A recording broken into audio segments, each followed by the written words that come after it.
This is Entertainment for Review, and today I'm going to be taking a look at The Big Bang Theory, Season 3, Episode 17, The Precious Fragmentation. And the episode gets this title because in this episode the gang finds a Lord of the Rings ring from the actual movie, and they can't agree on what to do with it. It threatens to drive them apart. At the beginning of this episode, Leonard, Sheldon, Raj, and Howard were supposed to be out getting Chinese food, but instead, after thinking they saw Adam West, who was TV's Batman, they found someone who was selling a box of assorted items, and they decided to split the cost and buy it together. They return to the apartment with no Chinese food, much to Penny's dismay. They start going through the box, and it mostly seems to be junk, and Penny decides to head back to her apartment and even makes an interesting comment that she's going to window shop eHarmony, which is a dating website. It may just be a harmless comment, could be pointing to trouble down the road. They continue going through the box. They discover what they think is a replica ring of power from the Lord of the Rings movie franchise. Appears to be a Lord of the Rings ring.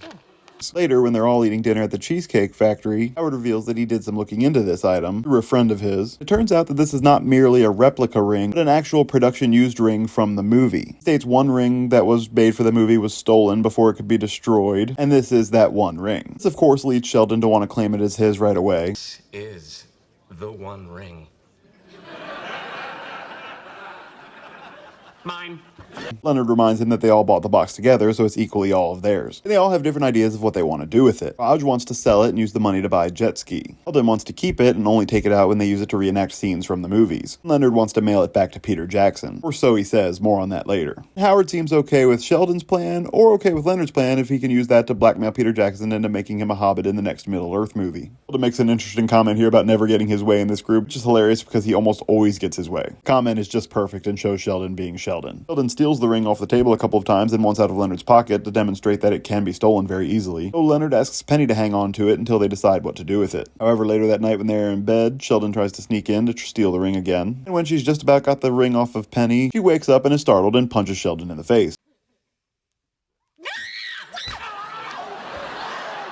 And then goes back to sleep. Next day in the cafeteria, Sheldon is sporting the bruises from this punch. Says it's not the first time he's been attacked by a girl. Continue the debate about what to do with the rings. Raj even tries to bring in his cousin who's a lawyer to argue on his behalf, but that gets him nowhere. Ends up with them all grabbing a piece of the ring and refusing to let go. So they come to an agreement that the last person to let go of the ring will be the winner and get to keep it. The problem is they started this in the school cafeteria. Howard reminds them that there's a giant bug movie marathon on the Sci-Fi Channel later, so they all start slowly walking out. Somehow manage to drive home like this. As they're trying to get into the apartment, Penny returns and points out to Leonard that she is carrying a bag from Victoria's Secret, so Leonard drops out of the competition and goes with Penny. But pretty much everybody but Sheldon in this group would have made that decision. So it's down to just Sheldon, Howard, and Raj. They begin trying to play dirty by taunting each other. Sheldon tries to use subliminal messaging to make them have to pee, but it backfires and it makes himself have to pee, but it also works on Howard. They begin working their way as a group to the bathroom. For me, in retrospect, this is one of the big moments where that seems like something that Sheldon would absolutely not do. But I guess in this case, he absolutely wanted that ring. We then flash forward to them all asleep on the couch. Howard's hand is already off the ring, and Raj and Sheldon are the only ones left holding on to it, and Raj's hand slips off, leaving Sheldon as the winner, and he wakes up and runs to the bathroom to celebrate and wash off the ring. Talking about it being his precious, until he looks up in the mirror and sees that he has started to look like Gollum from Lord of the Rings. My precious.